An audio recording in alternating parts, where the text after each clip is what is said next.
খান পঞ্চ ইন্দ্রের বিষয় ভুলে খুলে দে তোর তরিখান পঞ্চ ইন্দ্রের বিষয় ভুলে খুলে দে তোর তরিখান পঞ্চ ইন্দ্রের বিষয় ভুলে। ওরে তথায় কাম নদীর তরঙ্গ ভারী কাম নদীর ওরে তথায় কাম নদীর তরঙ্গ ভারী খেকরে মন সাবধান পঞ্চ ইন্দ্রের বিষয় ভুলে খুলে দে তোর তরিখান পঞ্চ ইন্দ্রের বিষয় ভুলে। এই নদীতে রয় তিনটি ধারা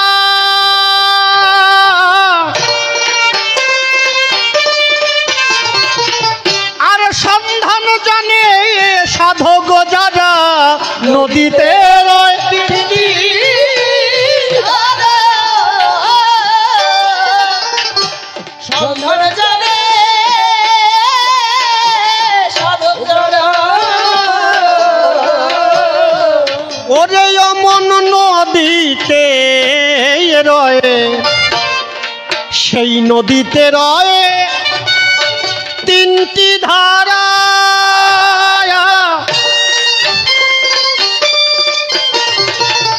আর সন্ধান জানে সাধক যারা আর যত কামুকের যায় নৌকার দ্বারা যত কামুকের যায় নৌকার দ্বারা চুম্বুকে যে মারলে টান আর পঞ্চ ইন্দ্রের বিষয় ভুলে খুলে দে তোর তরিখান পঞ্চ ইন্দ্রের বিষয় ভুলে। সাধুর কাছে সন্ধান নিয়ে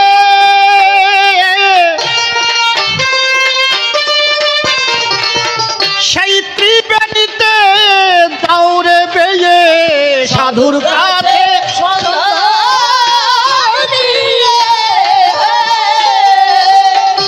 ত্রিবেণীতে যাবে বেয়ে একবার সাধুর কাছে সন্ধান নিয়ে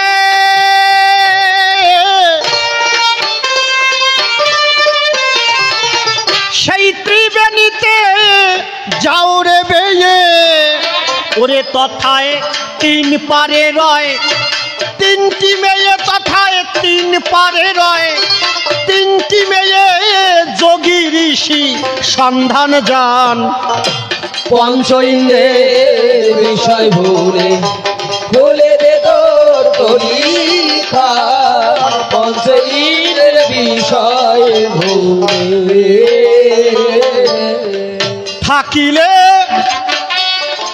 থাকিলে শিশুর স্বভাবে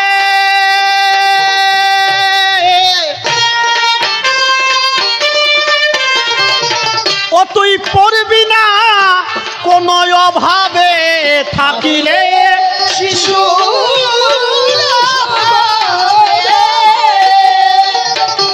পড়বি না তুই কোন অভাবে একবার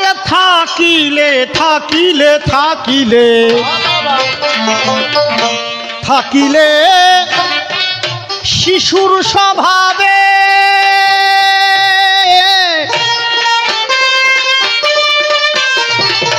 ও তুই পড়বি না কোন অভাবে এদিন কালা বলে সেই দিন হবে কালা বলে সেই দিন হবে আসা যাওয়ার অবসান পঞ্চ ইন্দ্রের বিষয় ভুলে খুলে দে তোর তরিখান পঞ্চ ইন্দ্রের বিষয় ভুলে। সুমন ভট্টাচার্য হয়ে সভাতে দাঁড়াই, কিছু প্রশ্ন করে গেলাম ওই তারক গোসার ঠাই। প্রথম প্রশ্ন করলাম আমি আমার কথা নিও, কোন ধর্ম হরিচাঁদ দিল বুঝাইয়া দিও। আমার তো মনে হয় এরা মানসিক রোগীর দল, এদের কোনো ভাবাধারার পালাম না স্থল। কেউ লাফায়, কেউ ভূত হয়ে পড়ে, দেখিবারে পাই এলোমেলো সাধন ভজন, কোনো মিল নাই। তাহলে এই মানসিক রোগী বা পাগলদের নিয়ে কি যে ধর্ম দিল, ব্যাখ্যা করে আসরের মাঝে তুমি খুলে বলো। প্রথম প্রশ্ন করলাম আমি আমার কথা নিও, ভালোভাবে আসরে এসে বোঝাইয়া দিও। আমাদের তোমরা কেন করেছ বর্জন, ব্যাখ্যা করে বোঝাইও তুমি সবারই সদন। বেদ পথিত ব্রাহ্মণ জগতে যারা রয়, সবার উপরে এরা থাকে, মিথ্যা কথা নয়। ব্রাহ্মণ কেন বর্জন করেছ জানিবারে চাই,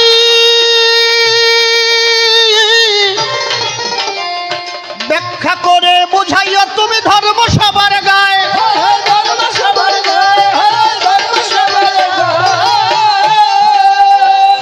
গুরুচাঁদের কি অবদান জানিবারে চাই, ব্যাখ্যা করে বুঝাইও তুমি এই আসরের গায়ে।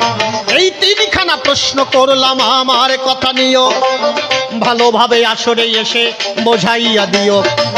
তবে প্রথমবারে বেশি কথা বলবো না, ছেড়ে দিয়ে যাবো আমার এই কাব্য আলোচনা। তারক গোসাই এসে দেখি কোন কোন কথা কয়, কোন ভাবে এসে দেয় তার ভাবের পরিচয়। এরপরে আমি আবার সভাতে আসিব, ভাবের কথা ধীরে ধীরে খুলিয়া বলিব। মনে হয় ব্যাটারি নাই,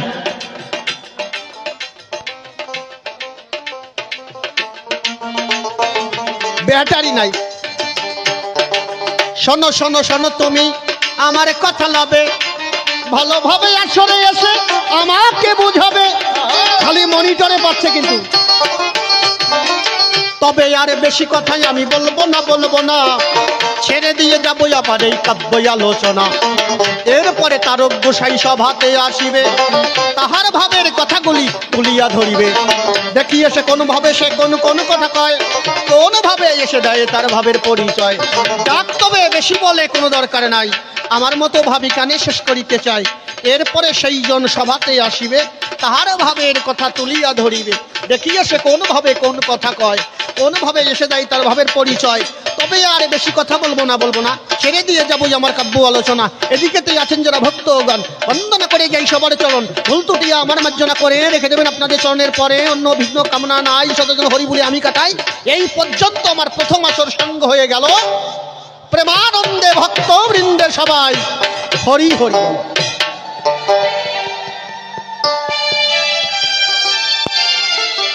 বল জয় জয় পূর্ণ ব্রহ্ম শ্রী শ্রী হরিচাঁদ গুরুচাঁদ প্রেমানন্দে একবার হরি হরি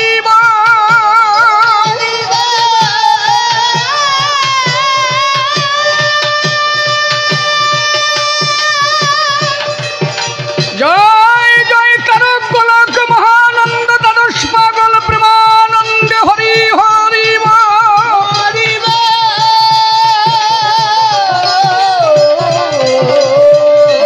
যার যার গুরু গোসাই প্রেমানন্দে হরি হরি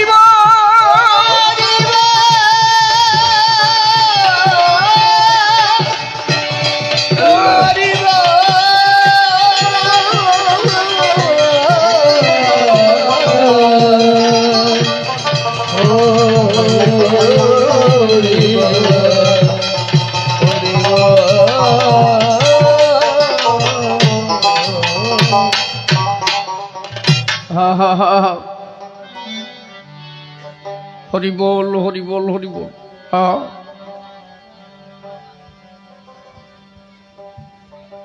হরি বল। হা হা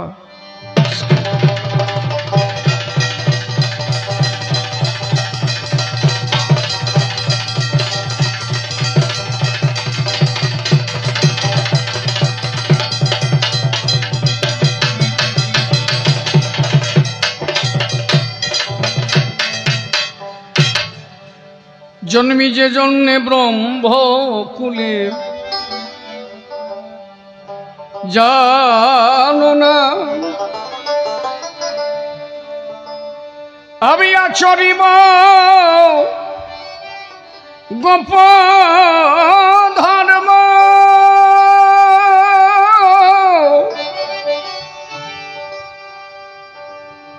আমি আচারিব গোপ ধর্ম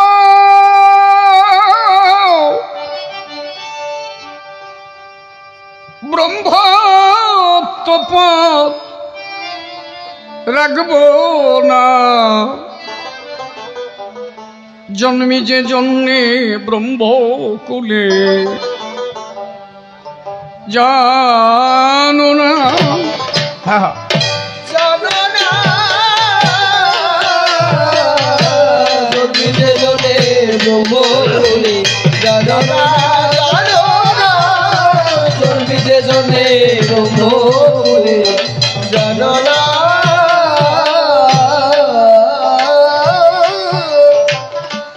আমি আচরিব গোপ ধর্ম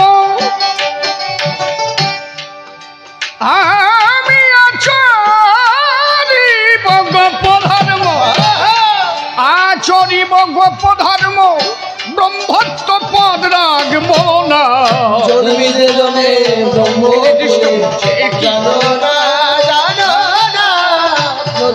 চলা যাবে না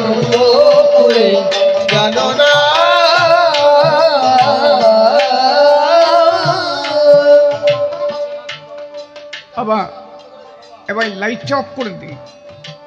হ্যাঁ সমস্যা হচ্ছে এমনি ক্যামেরা কর লাইট একেবারে যা আছে এতেই হবে না। জীবের ঘটে না জীবত্ব আর যদি একভাবে থাকে তাহলে থাক এইভাবে থাক একদম ওই আপ ডাউন না হয় ঠিক আছে। জীবের ঘটে না জীবত্ব গৌরবেতে সদামত্ত গুরুতত্ত্ব পরমার্থ সে তত্ত্ব কেউ নিল না।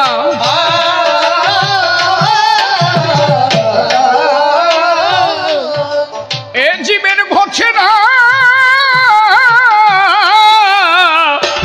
আরো আগে ঘটে না জীবত্ব গৌরবেতে সদামত্ত গুরুতত্ত্ব পরমার্থ সে তত্ত্ব কেউ নিল না।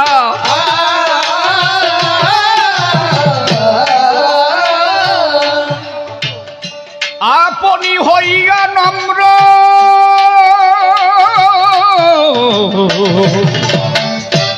আপনি হইয়া নম্র জীবকে শিক্ষা দিতে ধর্ম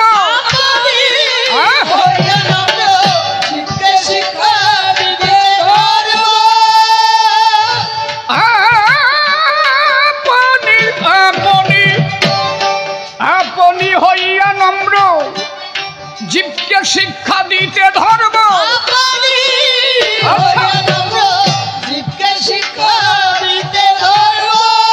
ত্রিনাদপি শ্লোক মর্ম আরে ত্রিনাদপি শ্লোক মর্ম নইলে কেউ তা জানবে না। হরিবল হরিবল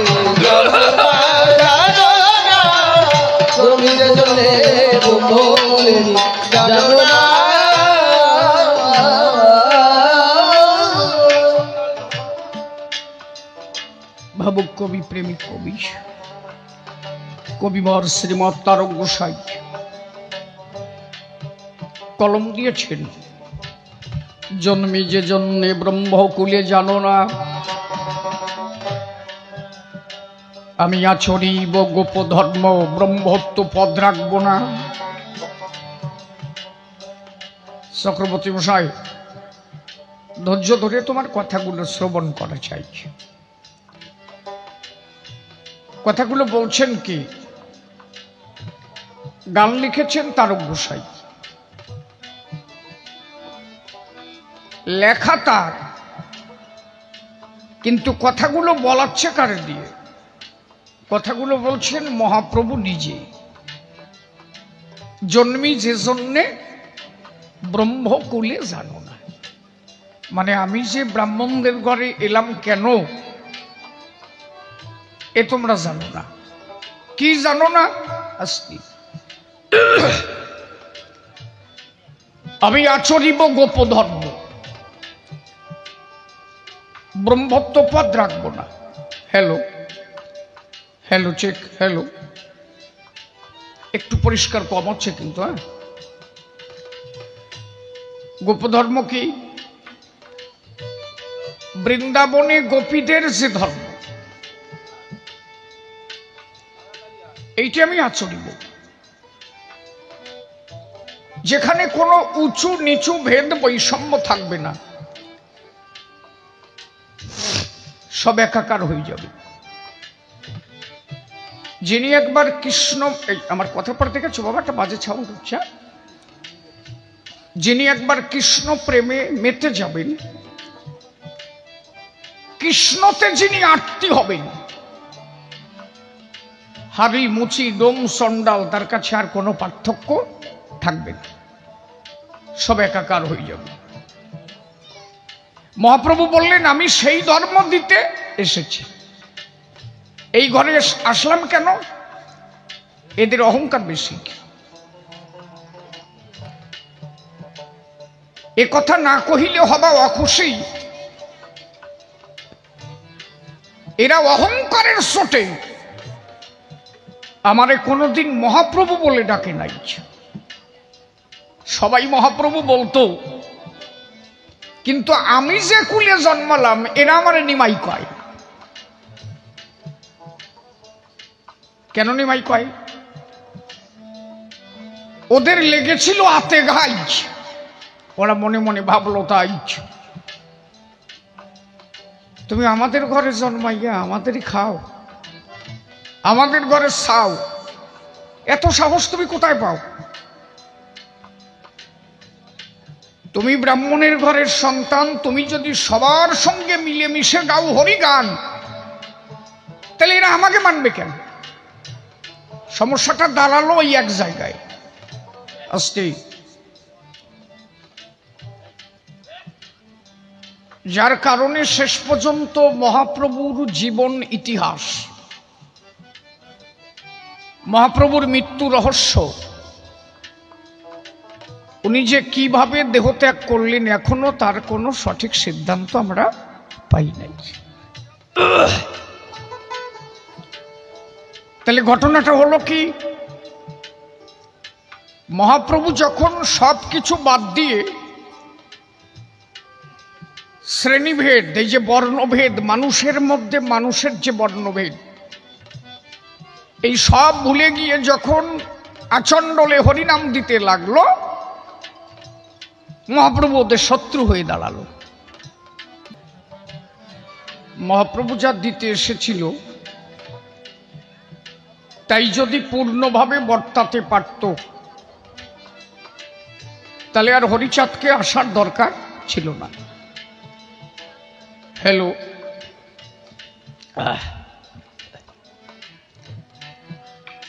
কিন্তু মহাপ্রভুকে বারবার বাধাপ্রাপ্ত করা হলো। ব্রাহ্মণরা খেপে গেল,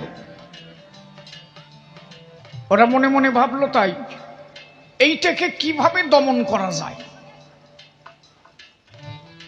কয় ব্রাহ্মণ যুক্তি করে গেল মহাপ্রভুর ধারে, বলল দেখো তুমি যা শুরু করেছ তাতে তোমাকে আমাকে জাতে রাখার মতো পরিস্থিতি আর নাই। বলে তাহলে কি হবে? বলো তোমাকে আমাদের জাতি থেকে বহিষ্কৃত করলাম, সমাজ থেকে। মহাপ্রভু বলল ভালো, অসুবিধা কোথায়? আমার চলন বলন যদি সমাজ বিরোধী হয় তাতে বাদ দিলে আর যাব কোন জায়গায়? যখনই মহাপ্রভুকে বহিষ্কৃত করা হলো, হরিনামের বেগ আরো বাড়ল।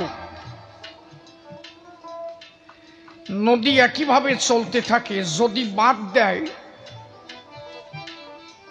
জল কিন্তু নদীর বাঁধে এসে প্রচন্ড আকারে ধাক্কা দেয়। আর যদি বাঁধ একবার ভেঙে যায়, পরিস্থিতি কি হয়? ভেঙে ছুড়ে বেরোয় যায় না?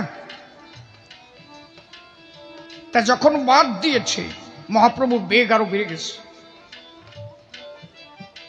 বাউনরা পড়ে গেল জ্বালায়। ভাব মোটে ভালো না, এইভাবে চললে হবে না, ওটারে সাথে রাখতে হবে। দেশ মেতে যাবে আর এই জাতাজাতি থাকবে না।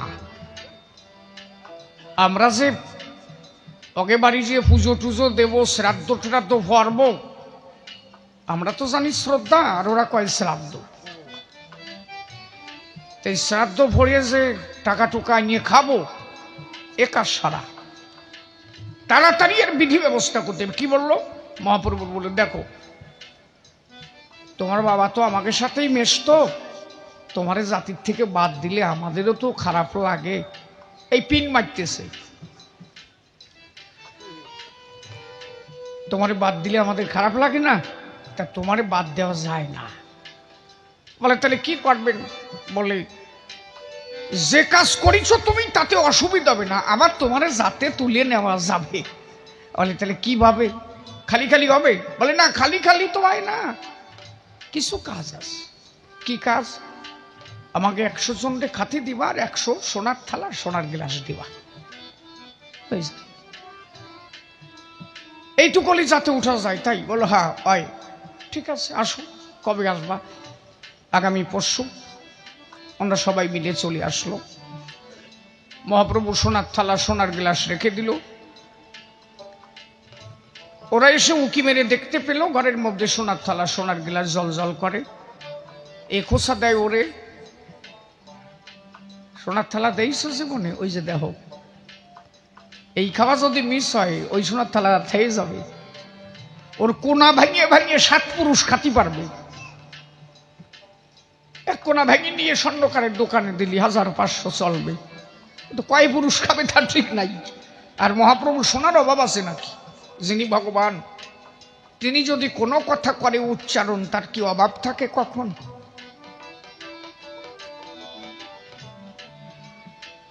ওরা পাশ দিয়ে দেখতে পেল। মহাপ্রভু বলল, তাহলে আপনারা স্নান করে আসেন।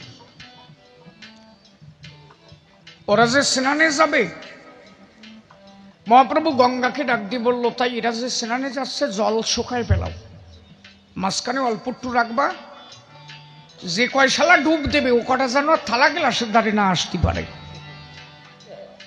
ভগবানের কাজ ভগবান করে, বুঝো না? যে চরণ থেকে গঙ্গার উৎপত্তি,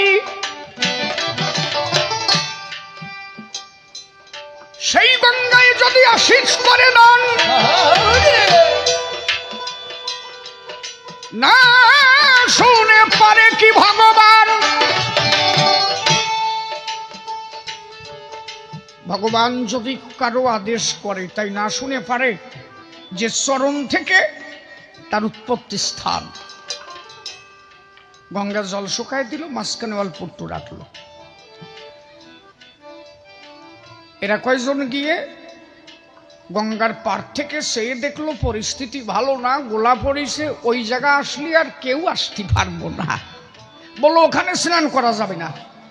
সব ফিরিয়ে আসলো, গায়ে তো তেল মাখাইয়ে আর ওই টিক্কিটি নাড়া দিয়ে। খালি ভাবিয়া দেখেন পরিস্থিতিটা কি। আজরে খাইয়ে বাড়ালি ট্যাংরা মাছের মতো ফেট হয়ে যায় না? তেলা পড়ে গেছে মোটে, গায়ে জিল দিচ্ছে।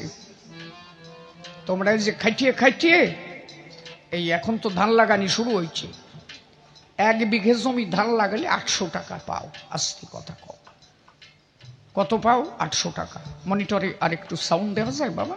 হালকা করে দেখো তো। সারাদিন আমি আমার বড়দাকে দেখেছি, সারাদিন বউট হইয়া ওই যে পাতক হয়, ওরে 20 পাতক হয়, এইভাবে টিপে টিপে লাগাবা, তারপরে সার দিবা, তেল দিবা, ঘাস মারবা, মেডিসিন দিবা, অবশেষে আবার কাটবা, সেই আবার নিয়ে মেশিনই ঝাড়বা, তাও খাতি পারবা না। তারপরে কুলো দিয়ে বলবে বিটি দেও খাটবে। খালি কি একা তোমার তেল মারবে নাকি? ওই বউটার সাথে কুলো দিয়ে নাড়াবে, সিটেগুলো উড়িয়ে যাবে, ধানগুলো রাখবে, তাও খাতি পারবা না। তারপরে আবার কড়াইটি সিদ্ধ দিতে হবে, জলে চুবতি হবে, তাও খাতি পারবা না। তারপরে কলে নিবা, তাও খাতি পারবা না। ওই ধান ভাঙাবা, চাল আসবে, তাও খাতি পারবা না, ওর মধ্যে কুড়ো থাকবে। আবার বিটি দিয়া ওই যে কত তরফার পরে 1 কেজি চাল পাওয়া যায় কও। আর মোরল সাহেব ক্যালকেলা গাইটি আসবে, চলাপ করে 2.5 কেজি দিয়ে আটা দেবে। ওনার তো আর বুট অতি হয় না। কথা কও, কথা কি আমি খারাপ করছি নাকি? তা কথা ভালো হলে গিটি জুল দেও না কেন, তাই কও। বোঝে না ছাতা কি খাটনি করে আমাকে 2টো ধান অন্ন সঞ্চিত করতে হবে। ওরা ওই শরীর তেল মাখানো শরীর তো, মহাপ্রভুর কাছে গিয়ে বলল ওই জলে স্নান করা যাবে না। মহাপ্রভু বলেন তাহলে থাক, স্নান দরকার নেই, আপনারা খেতে বসেন। বলে না, কি বলেন, আমরা ব্রাহ্মণ, স্নান না করিয়ে অন্ন করি না গ্রহণ। ভালো। বলে তাহলে কি করা যায়? বলে একটা কাজ করো, জল আর কোনো জায়গা নাই? কয় আর এক জায়গা আছে, ও জলে আপনাদের কাজ হবে না। বলে জলের খবর দাও, কাজ হবে কিনা। আমাকে মন্ত্র আছে না, ও জল খারাপ হলেও মন্ত্রের দ্বারা ঠিক করে নেব। বলে আসে যে জায়গায়, সে তো আমার বলতেও লাগে ভয়। আপনাদের এমনি সুস্মার্গ ভাষায় ভাষায় আপনারা সেনে গেলি এক মন্ত্র, খাতি গেলি এক মন্ত্র, সতী গেলি এক মন্ত্র, প্রস্রাব করলি এক মন্ত্র। এখন এই জলের কোন মন্ত্র তা তো আমার জানা নাই। কয় যে কোন জায়গায় জল? কয় যে হবিউল্ল কাজীর বাড়ির পাত কুয়ায়। কয় যে মুসলমানের কুয়ো জল, তো জাতমারা কল। মহাপ্রভু বলেন বললাম না ওই জলে আপনাদের হবে না। বড় বাউন ছোট বাউন রে কয় যে এত কথা কও কে, না বুঝে সোনার থালা পাবা না নি, টেয়ার পাবা না, মন্তর যাওক বানাই টানাইয়ে স্যান করে খাইয়ে যাতি হবে, থালা নিতে হবে।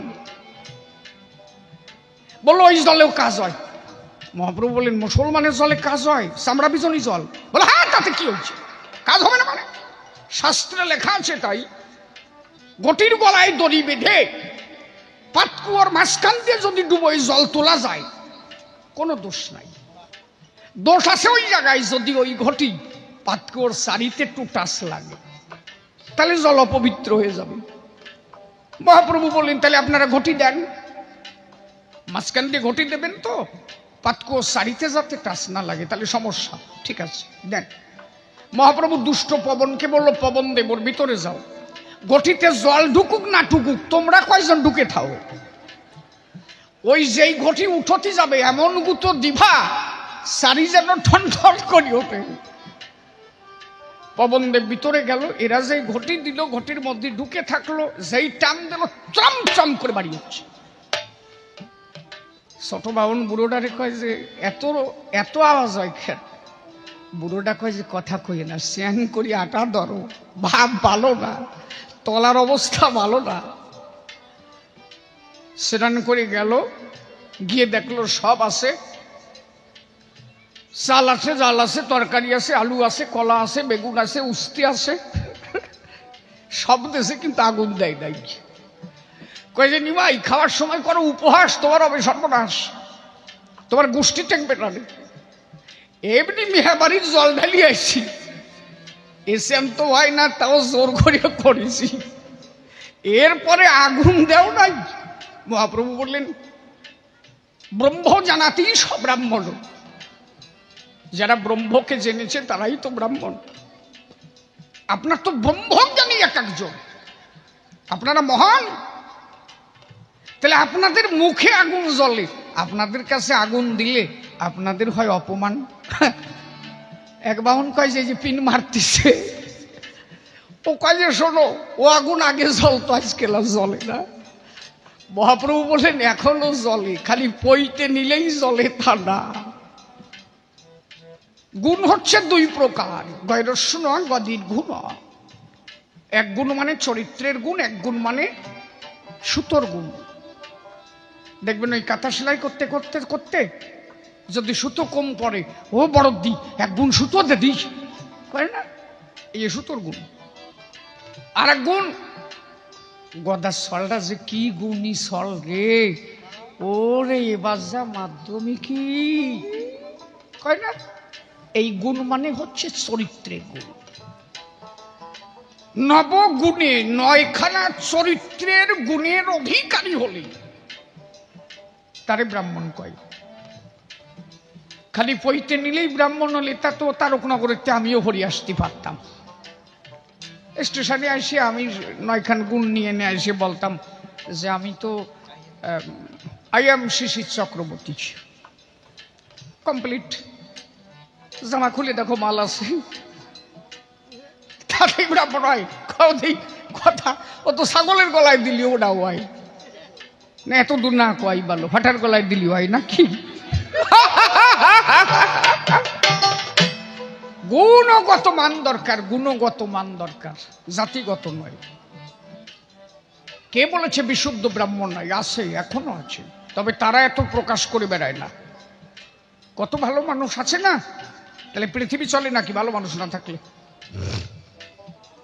ওরা যখন ঘরে গেল দেখে যে আগুন নাই, মহাপ্রভু বললেন আগুন দেওয়া যাবে না, আপনারা ব্রাহ্মণ, আপনারা ব্রহ্মকে জেনেছেন। ওরা বললো আগুন জ্বালানো এখন আর সম্ভব না। বললেন এখনো জ্বলে, কে জ্বালাতে পারে? বললো পারে, মুসলমানের ছেলে হরিদাস, তুমি এবার এসো আমার পাশ। এরা তো করে এত জাতির অবিশ্বাস, এদের শ্রেণী ভেদে এত বিশ্বাস, কে ছোট কে বড় ওরা তো জানে না। মানুষের চরিত্রের গুণ থাকলে কোনো জাতি থাকে না। তুমি দেখাও সভা তলে একজন পৈতেদানির মুখে আগুন না জ্বললেও একজন হরি ভক্তের মুখে আগুন জ্বলে। শুকনো কাঠ হাতে তুলে গৌর হরি হরি বলে হরিদাস যখনই ফুৎকার দিল, দেখতে দেখতে অগ্নি জ্বলিয়া উঠিল। ব্রাহ্মণরা বলল তাই এমনও হয়? বললে হয়, শুধু অহংকারে নয়, এটা হতে পারে মানুষের চরিত্রের গুণের দ্বারায়। সমদম তপসৌচ কান্তি রাজ্যবমে বচ জ্ঞানাং বিজ্ঞানাং বাস্তিকম ব্রহ্মকম্প সবাবাজাম। 9টা গুণের অধিকারী হলে তারই ব্রাহ্মণ বলে। সবাইকে সমান চোখে দেখো। এক বাউন বাড়ি যাবা, তোমার দেখার পরে সেই জায়গা গোবর ছড়া দেবে। তাহলে ব্রাহ্মণের প্রথম ডেফিনেশন, সবাইকে সমান চোখে দেখতে হবে, কোনো ছোট বড় ভেদ বৈষম্য থাকবে না। আমি সেই ব্রাহ্মণকে শ্রদ্ধা করি যিনি মানুষকে মানুষ বলে ভেবেছে। আমি তাকে শ্রদ্ধা করি যিনি সবাইকে ভালোবাসতে পেরেছেন। চণ্ডীদাস বলেছেন সবার উপরে মানুষ সত্য, তার উপরে নাই। মানুষকে অবহেলা করে কোন ধর্ম হতে পারে না, পারে না, পারে না। জেনে রাখো, ডক্টর বি আর আম্বেদকর শেষ পর্যন্ত হিন্দু ধর্ম ত্যাগ করেছিল। হিন্দু ধর্ম খারাপ নাকি? খারাপ না, কিন্তু খারাপ করেছে কিছু স্বার্থের নেশে মানুষ। যে ধর্মে তুমি মন্দির ছুতে গেলে ভগবান থাকবে না। আমি নমো, আমি যদি ভগবানের মন্দির ছুঁয়ে দিছে না বলে ভগবান থাকবে না। আমার নমো বানাইছে কেনা? আর নমো হইছি তো 1911 সালের পরে, এর আগে তো সারাল কইয়ে থাকতো। নাপিত যদি ছুটি যায় তাতে দোষ, মুসি যদি ছুঁয়ে দেয় তাতে দোষ। চক্রবর্তী মশাই, আমার কাছে কও, আমার থেকে তোমার কোনটা বেশি আছে? কোনটুক বেশি? আমারও 2 চোখ, তোমারও 2 চোখ, আমারও 2 খান হাত, তোমারও 2 খান হাত, আমারও 2 খান পাও, তোমারও 2 খান পাও, তারপরে তলায় তোমারও একটা আমারও একটা, নাকি? হাসিয়ে পড়ো কেন সাথা? কি এমন তোমার বেশি? শুনি হব খুশি। শিক্ষায় তুমি যেমন, তোমার থেকে একেবারে তো কমাতো আমি না। বেশি টুক কি তোমার? এমন কও যে জন্মানির সময় তুমি কিছু আমার থেকে বেশি নিয়ে আইছো।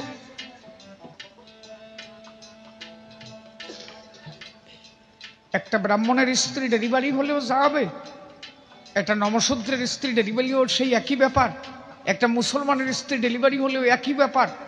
ওই যে জায়গা ডেলিভারি রুম যারা সিজার করে যাই দেখবেন তো জায়গা পার্থক্য আছে নাকি? যেটা জন্ম নেবে একই সুর কান্না করে, ও জায়গা কোনোটার কান্না আলাদা হয় নাকি? তাহলে জাতি তৈরি করেছে কারা? আমরা কিছু মানুষ জাতি তৈরি করে ফেলেছি। মানুষ যখন পৃথিবীতে আসে তখন কিন্তু একই সুর ছিল, এখনো একই সুর। ঈশ্বর যখন পাঠান একইভাবে মানুষকে জগতে পাঠান। পার্থক্যটা করেছে কে? ওই ডেলিভারি রুমিতে যে যার বাড়ি চলে যাচ্ছে, এইবার একটা নব হচ্ছে, একটা বাউল হচ্ছে, একটা মুসলমান হচ্ছে। আসলে কি মানুষের কোনো জাত আছে? লালন ফকির লিখেছে না, সব লোকে কয় লালন কি যা সংসারে, সব লোকে কয় লালন কি জাত সংসারে। ফকির লালন বলে জাতির কি রূপ, লালন বলে জাতির কি রূপ, লালন বলে জাতির কি রূপ, দেখলাম না এ নজরে। সব লোকে কয় লালন হরিবল, উলুধ্বনি উলুধ্বনি, হরিবল হরিবল হরিবল হরিবল। কয় লালন কি জাত সংসারে, সব লোকে কয় লালন কি জাত সংসারে। সুন্নত দিলে হয় মুসলমান,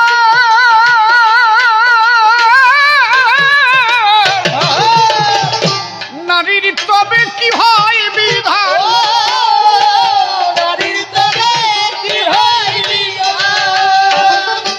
কি কথা কইছে বোঝো? ওরে বাবা, এর বেটার বেটা মহা বেটা, কারো ভয় করে কথা বলে নাই। সুন্নত দিলে মুসলমান হয়। তাহলে একজন মেয়ে ছেলে, একজন মা, সেও যেভাবে আসে জগতে, একটা পুরুষও সেইভাবে আসে। জাতির বেলা পুরুষ, মায়ের বেলা কি? বাউনের বইতে থাকে, ব্রাহ্মণীর গলায় বইতে দেখছো জীবনে? দেখছো কেউ? নাই। সুন্নত হয় মুসলমানের, ছেলেটা সুন্নত হয়, মেয়েটা সুন্নত হয় কি? এই আমার কথা না, কেস্টে যা করবা লালন ফকিরের নামে করি বেড়াউলে। তাহলে জাতি তৈরি করেছে কারা? সমাজে সেই জাতাজাতি আরম্ভ হয়ে গেল। আপনি একটা কথা ভাবেন তো, আজ থেকে আমরা যদি ইতিহাসটাকে লক্ষ্য করি, তাম্র যুগ, লৌহ যুগ, প্রস্তর যুগ, সামরি কথা কোস না, চুপ করে বসে কেন শোন, চুপ করে বয় মা, এটা ধমক দিলাম। আমরা যদি আদিমের কথাগুলো দেখি, আমরা ইতিহাস তো মিথ্যা নয়, ইতিহাস দেখেছি। একটা টাইম মানুষে গাছের সালবাকল পড়ে থাকতো, আমাদের আদিম পুরুষ, তাই তো? আপনি বলেন তখন কি মুসলমান কেডা হিন্দু কেডা এই পার্থক্যগুলো ছিল কি? তখন গাছের সালবাকল পড়ে থাকতো। আগুন জ্বালানো সেগুলো কবে? পাথরে পাথরে ঘর্ষণ মেরে আগুন জ্বালালো,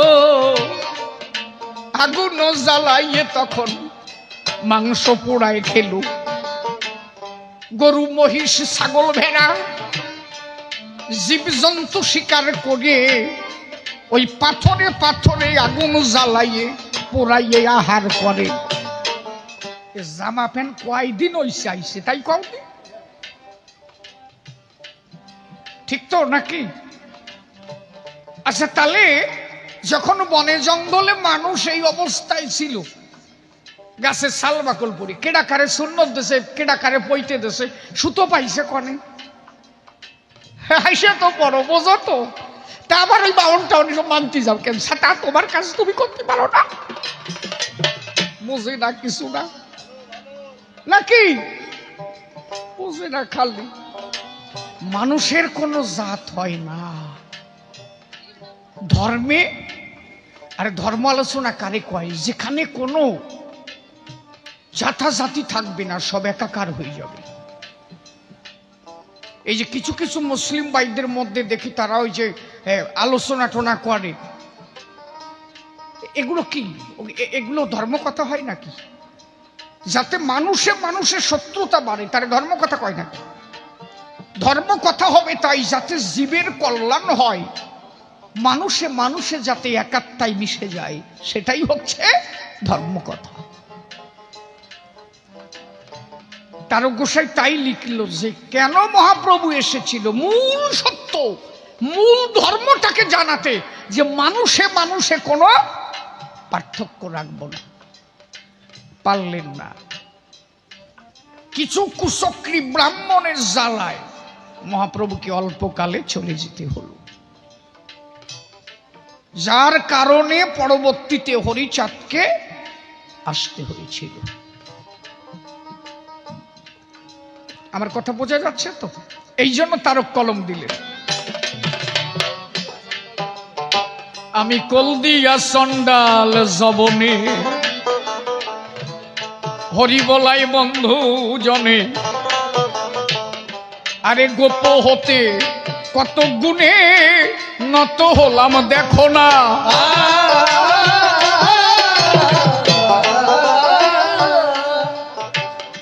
আমি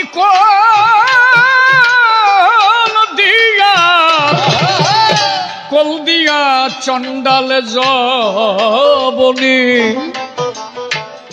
হরি বলাই বন্ধু জ্ঞানে, গোপ হতে কত গুণে নত হলে মে দেখো না।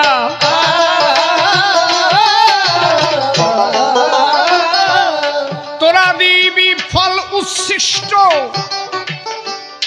তাতে আমার কিসের কষ্ট? আচ্ছা, আমার কিসের কষ্ট?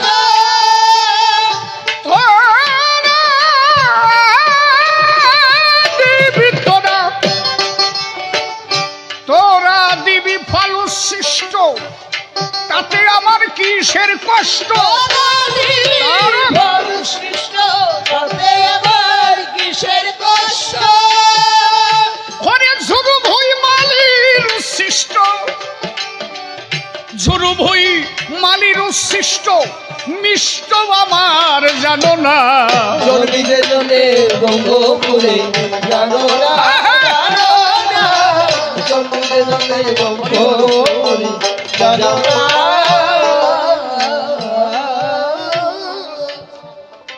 দেখ দেখ রঘুনাথ দাস রূপ সনাতন,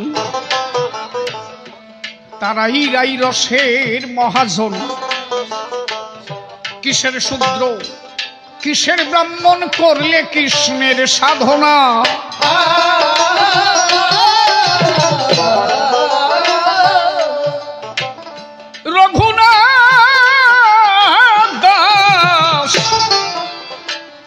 রঘুনাথ দাস রূপ সনাতন,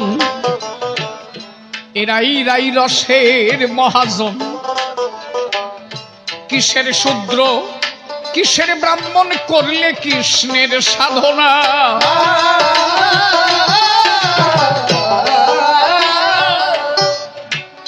কৃষ্ণ কথা শ্রবণ জন্য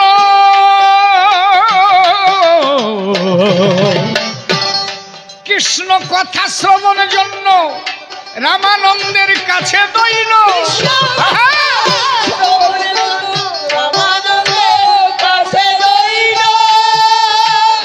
কৃষ্ণ কথা কৃষ্ণ কথা শ্রবণ জন্য রামানন্দের কাছে দৈন।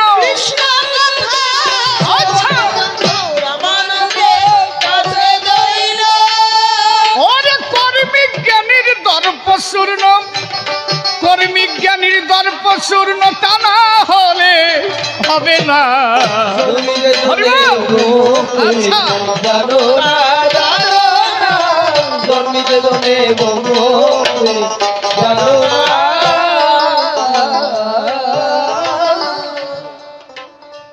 এইখানে দাঁড়িয়ে দুটো কথা বলি। আমরা বর্তমানে তো চলি বিভিন্ন জায়গায় বিভিন্ন ধর্ম অনুষ্ঠানে গিয়ে বিভিন্ন আলোচনা তুলি। আপনারা শ্রোতামণ্ডলীও করবেন অনুধাবন, যেখানে হয় হরিচাঁদের নাম সংকীর্তন, আদার কাস্টের মানুষগুলো তারা বলে ওটা নমসূত্রের অনুষ্ঠান হচ্ছে, ওখানে আমরা যাব কি কারণ? কয় কি না, কয়জন গোস বাবানি মতুয়া? গোসেরা কয়জন মতুয়া আছে বলতে পারো? কয়জন বাউন আছে মতুয়া? আমি কিন্তু কোনো জাতিভিত্তিক কথা বলছি না, আমার সার অংশ না বোঝা অব্দি লাফাই উঠলে হবে না তো। তাহলে রামচন্দ্র ক্ষত্রিয় কুলে এসেছিল। আমি বলেছি জাতি মানুষের তৈরি, ঈশ্বর কখনো এগুলো বলেন নাই। তাহলে ক্ষত্রিয় কুলে রাম এলো, ক্ষত্রিয় যারা রামকে ডাকে। আচ্ছা, আমরা নমরা রাম রাম কই না, বলি কি না? তাহলে আমরা বলতে পারি না যে ওটা ক্ষত্রিয় কুলে আইসে, আমরা ওই নাম নিতে যাবো কেন? নাকি কই? আমরা তো তা কই না, আমরা নমশূদ্র যারা তারা জয় রাম বলতে থাকি। একটা মরে গেলেই রামায়ণ দেব, জয় জয় রাম জয় জানকী, জয় জয় রাম জয় জানকী। এটা তুমি নম হয়ে তোর আমির নাম কও। কয়জন ক্ষত্রিয় কুলের মানুষ তোমার মতো আছে? তারা নেয় না কেন? মানে তারা গো ধরিয়ে বসে আছে যে হরিচাঁদ খালি নমকে ভগবান, কেন নমকে মধ্যে আইছে? তাহলে ওকে মধ্যে যে রাম আসলো, আমরা তার নাম নি কেন? তার মানে আমরা জানি ঈশ্বর কারো ব্যক্তিগত নয়। তাহলে তারা যে এই চিন্তাধারা নিয়ে এখনো বসে আছে, এটা তাদের ভুল। তাদের এখনো বোঝা উচিত যে জায়গা মৎস্য হবে ওই সব কয়জনেরা সেই জায়গা বসতে হবে, নাকি ঈশ্বর কারো ব্যক্তিগত সম্পত্তি না। তিনি যখন আসেন সমস্ত জীবের কারণেই আসেন। কৃষ্ণ এসেছিল গোসে গিয়ে গড়ে, গোসেরা কয়জন ওই নাম করে, নাম যজ্ঞ তো ফিরাই আমাকে নমুনা দেয়। হ্যাঁ, ব্যাপারটা কি উচিত কথা হচ্ছে নাকি? নাকি কথা বুঝো? তাহলে গোসেরা তো আমরা নমরাই কিন্তু কৃষ্ণ নাম দিই, কারণ উনি তো এসেছিলেন গোসেদের করে। তা গোস কয়জন ওই নাম করবে, আমরা করবো কেন? আমরা তাও করি কেন? আমরা জানি যিনি কৃষ্ণ তিনি গৌর, তিনি হরিচাঁদ। আচ্ছা, তাহলে তোমরা গোসেরা আমাকে সাথে মিশে হরিনাম গাবা না কেন? নাকি এসব করিয়ে না, এসব করিয়ে না। সেই কৃষ্ণ সেই রাম সেই আমার হরিচাঁদ, আসো সবাই মিলে হরিবল হরিবল হরিবল হরিবল।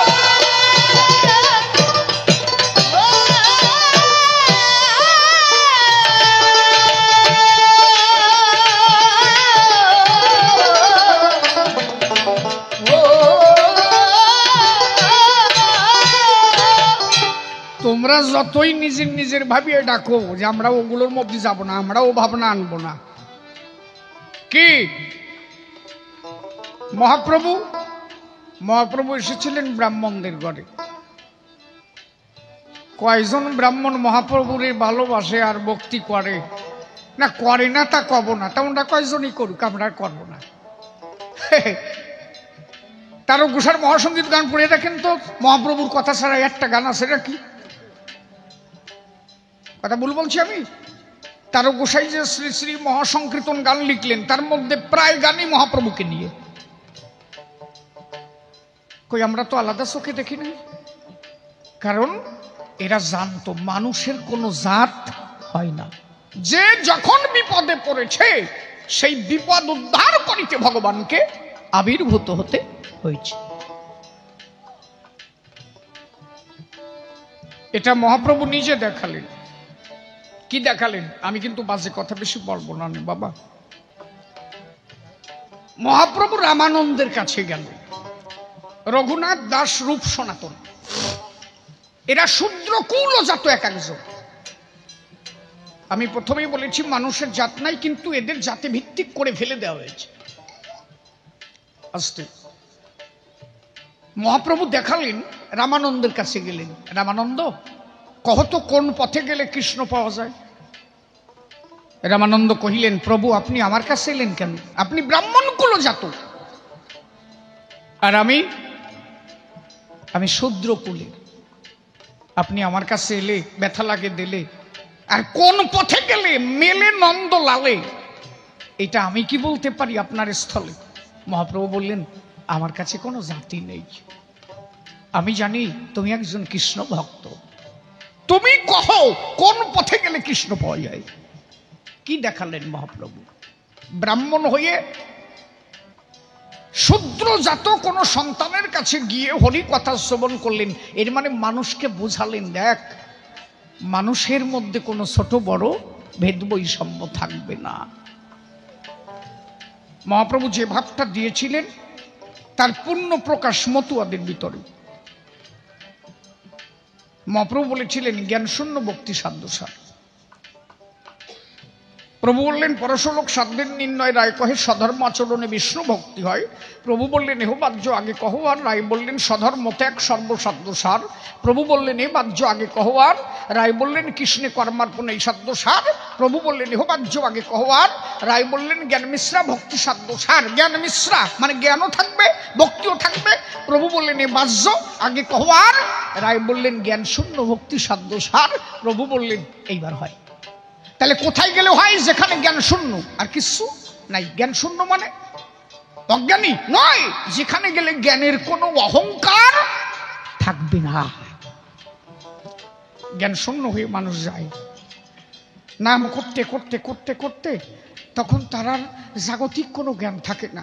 অশ্বিনী ঘোষাই লিখেছে না, অজ্ঞান যাবে সজ্ঞান যাবে, বাহ্য জ্ঞান তোর পড়ে রবে। এই দশা তোর যখন হবে, শিবানন্দে উঠবে নিশান, হরিবল হরিবল।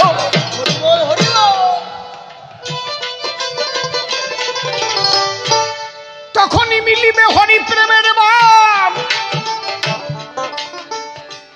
তুমি যখন হবে হরি প্রেমে মতিয়া, প্রেম ভিন্ন সেই বস্তু মিলে না কখনো। তাহলে আমরা মিছামিছি জাতাজাতি করি কি কারণ? এই এত সুস্মার্গে যদি ভগবান মিলতো, তাহলে অর্জুন যুধিষ্ঠিরকে দিয়া ওই রহিদাস মুসিরে নিমন্ত্রণ দিত। সামরার গন্ধের ঠেলায় যেখানে ভগবান দাঁড়ায়, কথা কইও নাকি? রহিদাস মুসির কাছে পাঠালো যুধিষ্ঠির অর্জুনকে, যাও বৈষ্ণব নিমন্ত্রণ দাও। বৈষ্ণবকে বলে রহিদাস মুসি, বলো সামরার গন্ধের মধ্যে, বলে যাও টিয়ার পাবা না। রহিদাস মুচি বললো, আমার বাড়ি আসছেন, আমার দুটো সেবা নেবেন, তারপরে আমি খাবো। বলে আপনার বাড়ি খাবো, পরিস্থিতি যা। বল অর্জুন, লজ্জা ঘৃণা ভয় তিন থাকিতে নয়।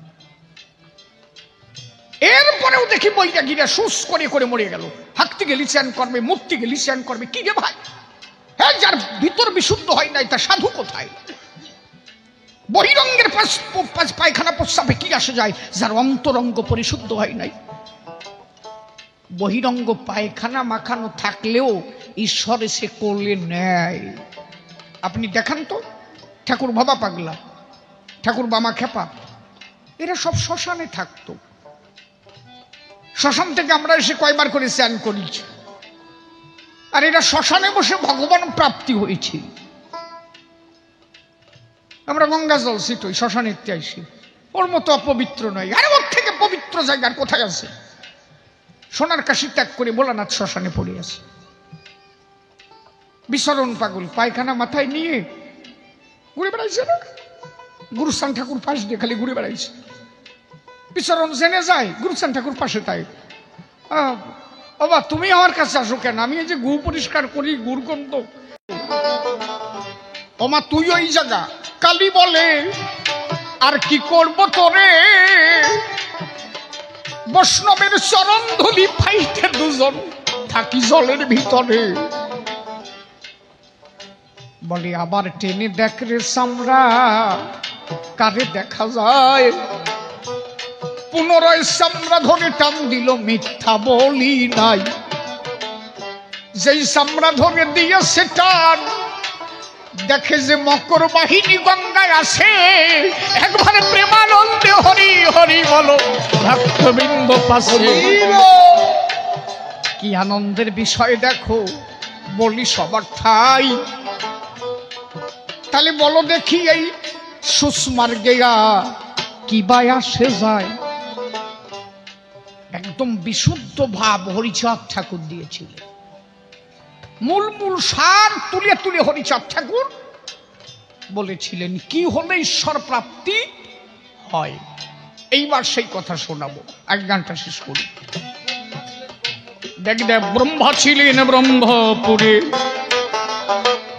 হবিউল্লাহ কাজীর ঘরে। আমরা ভুলিতে পারি তারে, গোপীর প্রেম ভুলব না।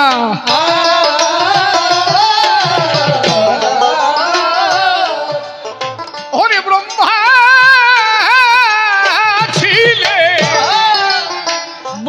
ছিলেন ব্রহ্মপুরে, হবিউল্লাহ কাজীর ঘরে। বলিতে পারি তারে, গোপীর প্রেম ভুলব না।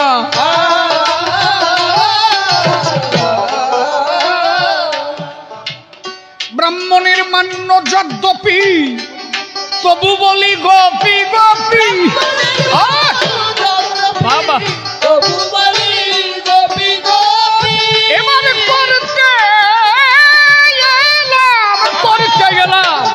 করতে এলাম গৌর রূপী, আমি করতে এলাম গৌর রূপী গোপীর প্রেম উপাসনা।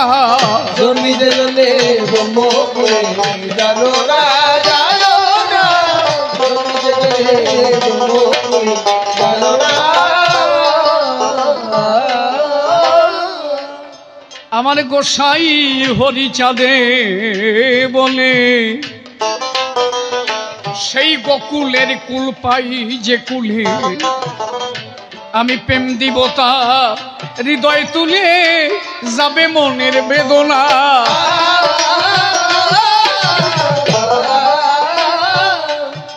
আমার গোসাই হরি, আমার গোসাই হরিচাঁদে বলে, সেই গোকুলের কুল পাই যে কুলে, প্রেম দেবতা গোকুলের কুল পাই যে কুল, যেখানে কোনো জাতাজাতি থাকবে না, উঁচু নিচু ভেদ বৈষম্য থাকবে না, আত্ম অহংকার থাকবে না।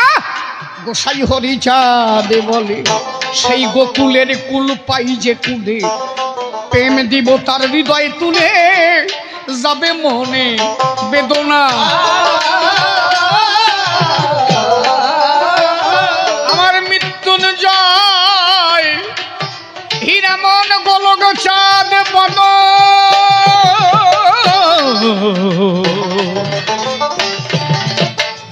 হীরামন গোলক চাঁদ বদন, মৃত্যুঞ্জয় দশরথ লক্ষ্মণ।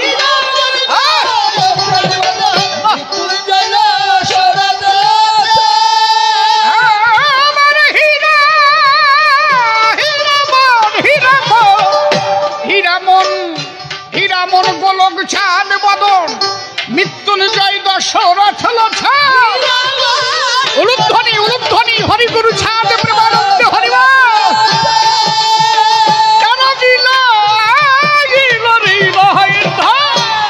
বিলাইল হৃদয়ের ধনাবা, তারক সে ধন পেল না। জন্মিতে জলে ব্রহ্মপুরে, জানো না জানো না, জন্মিতে জলে ব্রহ্মপুরে, জানো না। সাধুগুরু বৈষ্ণব হেরিয়ার যত পুরুষ নারী প্রণাম গ্রহণ করিবেন সবাই। কবিগান সংবাদতরে কাছে কিংবা দূরে প্রত্যেকের শ্রীচরণে ভক্তিপূর্ণ প্রণতি জানাই। একটু দে বাবা। সভা মাঝে আলোচনা বসে শুনছেন সুদীজনা, হবেন নানমনা ধর্ম সভাস্থান। গাইতে গেলে কবিগান বসে শোনেন জ্ঞানীজন, কাল্পনিক ভূমিকা সভাতে করতে হয় গ্রহণ। আমি যাব ভূমিকাতে জড়াইয়ে জোর হাতে, প্রণিপাত করি আমার তারকের উপায়। কোথায় আছো তারক চান, হৃদয়ে হও অধিষ্ঠান। তোমার দয়াই গাই কবি গান, নিজ গুণে কৃপা করো দয়াময়। প্রেমিক কবি অশ্বিনী মহাভাব শিরোমণি, বিশুদ্ধ প্রেমে জানি হৃদয়ে লহ স্থান। তব যোগ অনুযোগে হরিনাম বাতাসের বেগে, মহাভাগে বন্দি তব রতুল চরণ। শ্রী গুরু ঋষিপাদ পদ্মরিত পদ্মে করি আরব্ধ শুদ্ধ চিত্তে প্রণতি জানাই। গুরু মম যতীন সরকার প্রণামী চরণে তার। অদ্য কবির আসরে তব করুণা কৃপা ভিক্ষা। যে মাতা পিতার আশীর্বাদের বলে এসেছি মহিতলে, গুরু কৃপা হলে তবেই হবে গান। জনমে জনমে বড় দুঃখী আমি অভাগা ভীষ্ম, কৃপা করে দেহ মা বাবা তোমাদের রাতুল চরণ। আজ আমি শিশির নাই দাঁড়িয়ে ধর্ম সভায় এইবার আলোচনায় প্রবেশ করতে চাই। এত সময় শিশির নামে চিনতেন যত গুণধামে, এখন আর এই নামে আমি আর সভা মাঝে নাই। শিশির নামটি দিয়েছে রে তারকের ভূমিকার পরে হলাম দণ্ডায়মান। আমার তারকের কথা যদি কহি বিজ্ঞ শ্রোতায় আপনারা রক্ষা করে নীরবতা করিবেন শ্রবণ।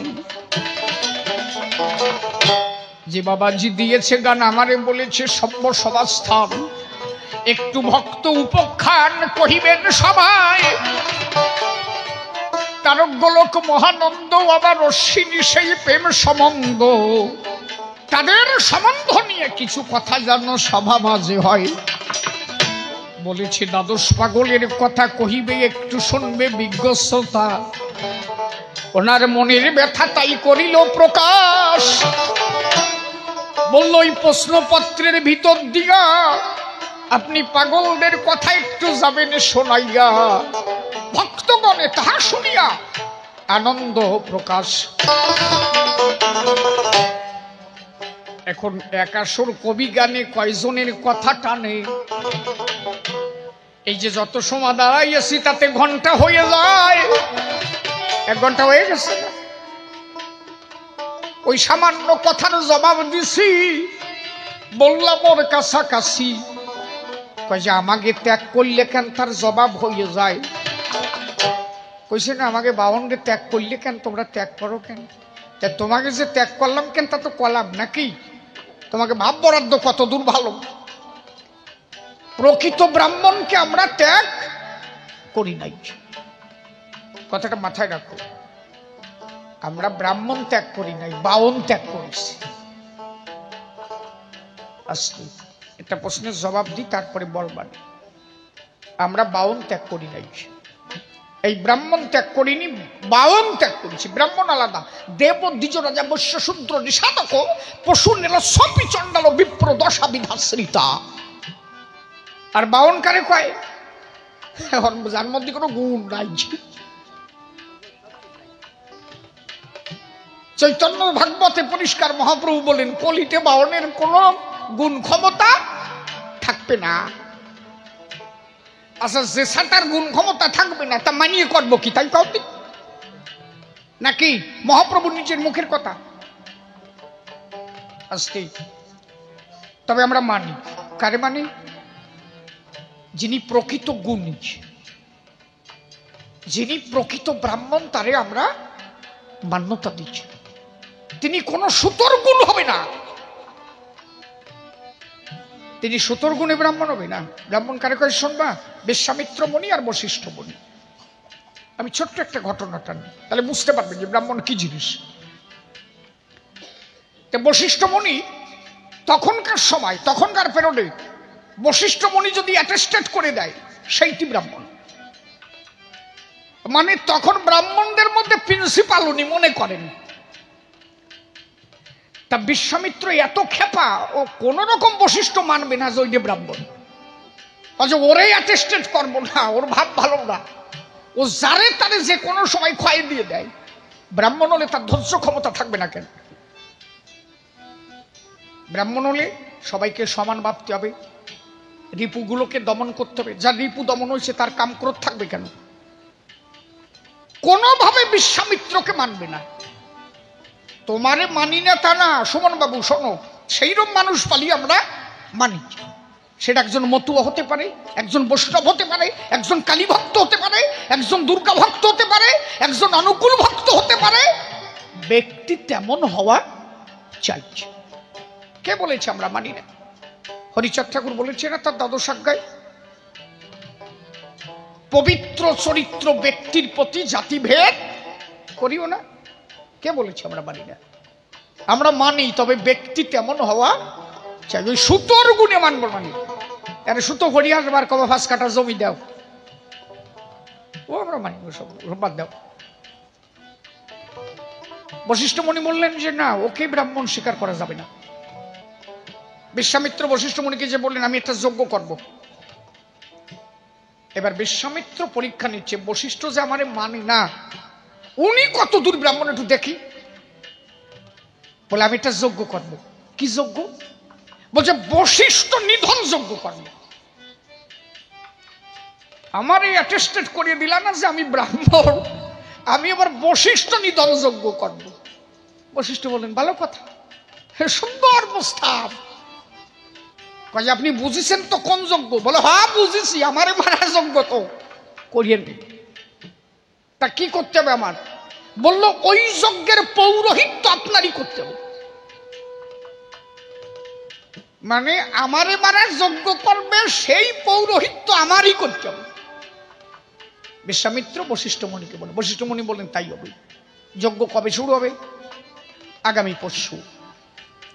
সবকিছু গুছাই টুসাই নিয়ে বিশ্বামিত্র মানি বসে আছেন। বশিষ্ঠ নিধন যজ্ঞ শুরু হয়েছে। বশিষ্ঠ মুনি পৌরোহিত্য করছেন। অগ্নিতে আহুতি দেবে। বলো জলটল নেও, তর্পণ নেও, করো, বলো বশিষ্ঠ নিধনায় নমো। তাই বিশ্বামিত্র মনে রেখো, এই কথা বলা মাত্র, অগ্নিতে তুমি দেওয়া মাত্র আমার কিন্তু গায়ে আগুন ধরে যাবে, আমি ভস্মীভূত হয়ে যাব। বলো আমি মরলে যদি তোমার ভালো হয়, আমি ঈশ্বরের কাছে প্রার্থনা করি তোমার ভালো হোক। বলো বশিষ্ঠ নিধনায় নমো। হাতের জল ফুল ফেলে দিয়ে বশিষ্ঠ মুনির চরণে টান টান হয়ে পড়ে গেল। বলল যে এতখানি ধৈর্য থাকলে যদি ব্রাহ্মণ হয়, আসলে আমি ব্রাহ্মণ হতে পারি নাই, আসলে আমি ব্রাহ্মণ হতে পারি নাই। বশিষ্ঠ মুনি তখন কোলে নিয়ে বলল, আজকের থেকে তুমি ব্রাহ্মণ হলে, এই যে তোমার অহংকার চলে গেল, এখন থেকে তুমি ব্রাহ্মণ হলে যাও। হরিবল।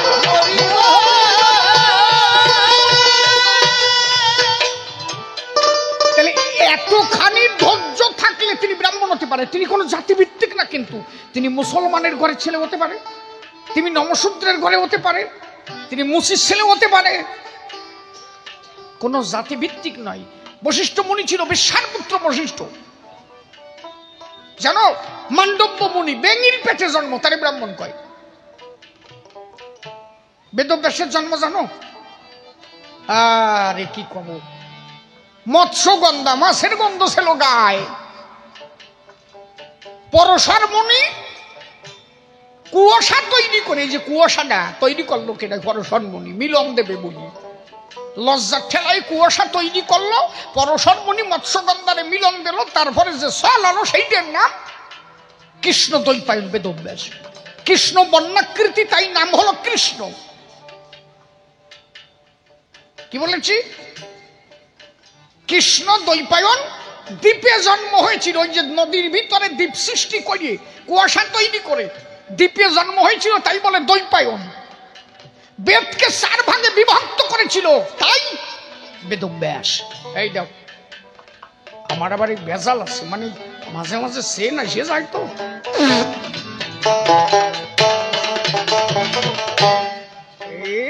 ওর ঘৃণার ঠেলা, ও সবার আছে, কি খালি আমার একার নাকি? কি হ্যাঁ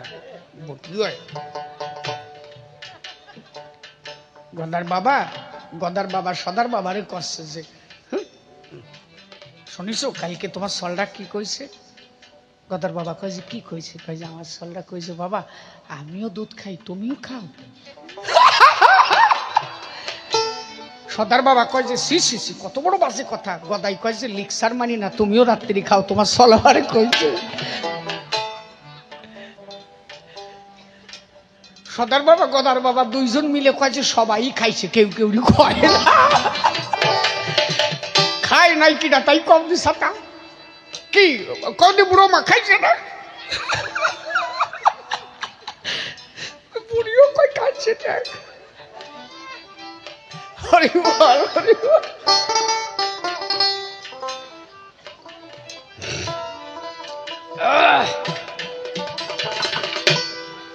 তাহলে প্রকৃত ব্রাহ্মণকে শ্রদ্ধা করছি আমরা, ব্রাহ্মণকে শ্রদ্ধা করি, বাউল মানি না। কথা বোঝা গেছে আমাকে নাকি? আরো কবাডি পরে পরে। তাহলে তারকের ভূমিকার পরে দাঁড়াইয়েছি সবার ভিতরে, করতে হবে আলোচনা। কিন্তু আমার তারকের যে গান বসে শোনেন জ্ঞানীজন, সামান্য ভক্ত নহে আমার তারককে লিয়ে শোনা। তাহার ওই জন্ম কাহিনী জানেন যত জ্ঞানী গুণী। আদ্যা শক্তি মহামায়া আশীর্বাদ তার ছিল, তার ওই আশীর্বাদের ছলে বসে শোনেন জ্ঞানী দলে। কাশীনাথের ঘরে কিন্তু তারকের জন্ম হইল। একটু ছোট্ট করে কই নাকি, আমি না করলেও কতি হবে। ও কইছে যে একটু জন্ম টন্ম কবা, এন ওটা দিয়ে দেশে গান, ওর কথা না করলে শেষে পয়সা না দিলে আমি করবানি কি? এটা বেজাল হবে না, তাই না? বলতেই হবে কিছু। তারপরে ভালো কথা কব না কেন, পয়সা দিক আর সাতা না দিক কি। তারও গোসার ছিল কয় সেঠু মশাই বসে শোনেন সদি ছয়। চূড়ামণি শিরোমণি তারা ছিল দুইজন।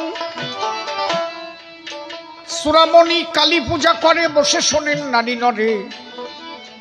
চুল ছিল মাথা ভরে, দারোগার চাকরি করে কালীঘাটে শোনেন জ্ঞানীজন। তখন অখণ্ড ভারতবর্ষ ছিল, বসে শোনেন জ্ঞানী দল। এই দুই ভাগে বিভক্ত কিন্তু নয়, এ বহু পুরনো কথা বসে শোনেন বিজ্ঞ শ্রোতা।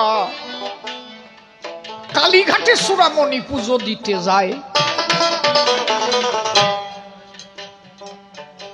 মাথায় ভালো আছে চুল, হাতে তখন নীল ফুল।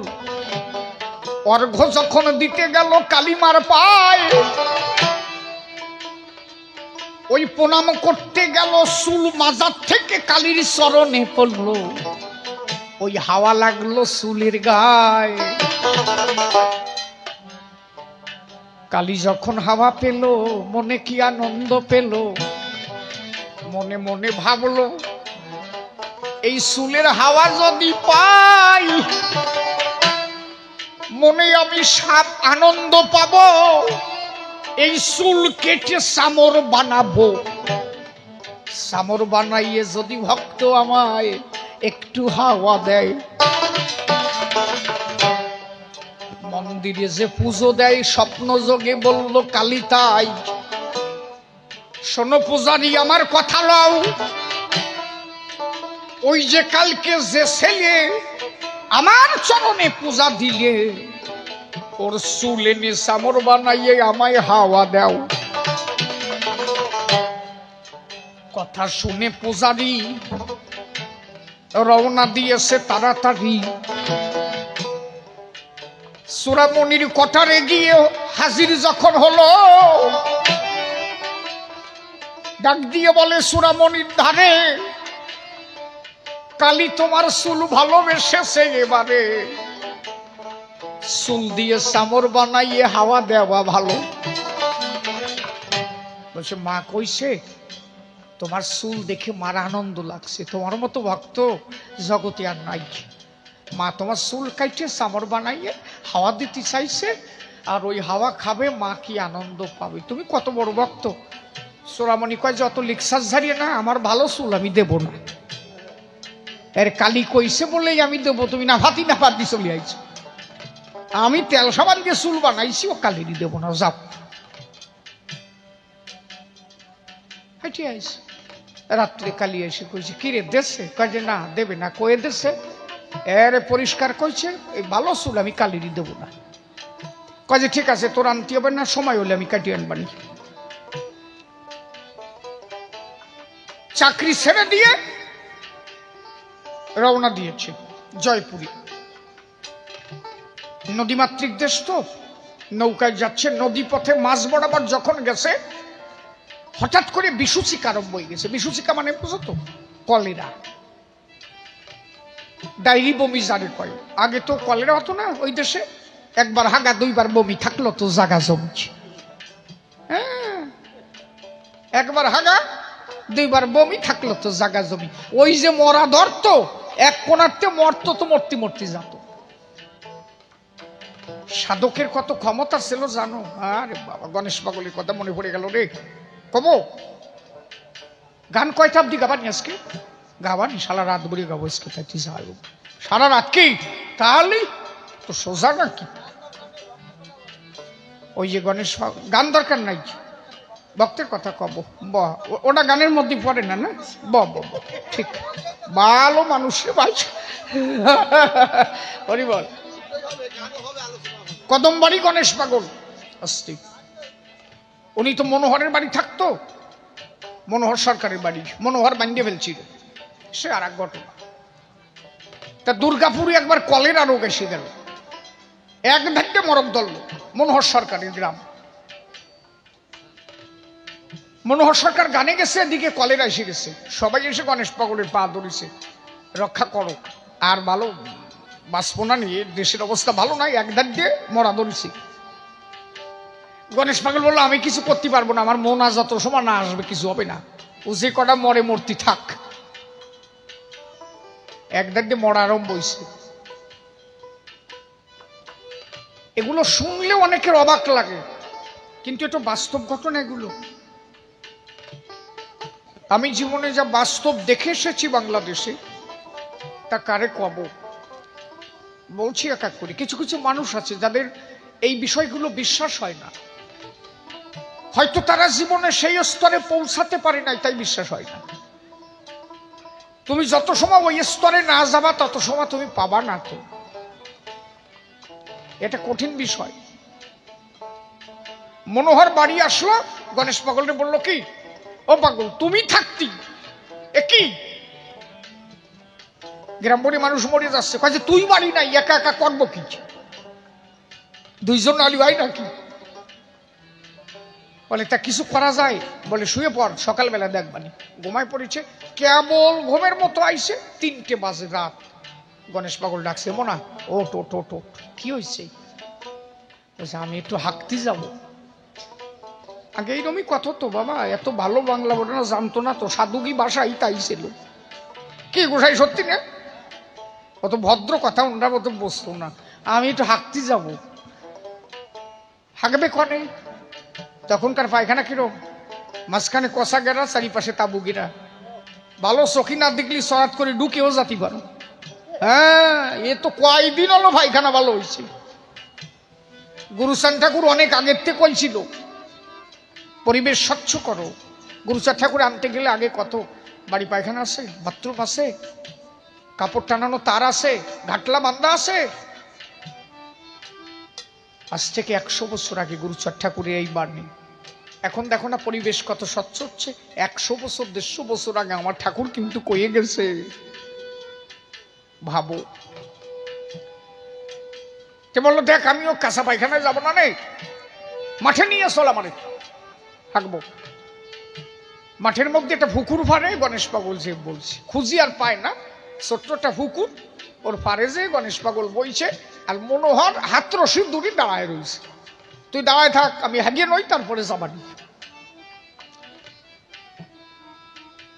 ওই যে হাঁকতি বইছে, সকাল 9টা বাজে, হাগা শেষ হয় না, হাগিয়ে যাচ্ছে। ও পাগল উঠবা না, 9টা বাজে। কাজে জ্বালাইস না, আর একটু হাগিয়ে নয়,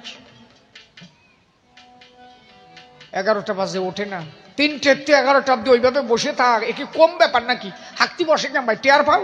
আধা ঘন্টা বসলি কাজ সারা হয়ে যায়, 11টা অব্দি বসে রয়েছে।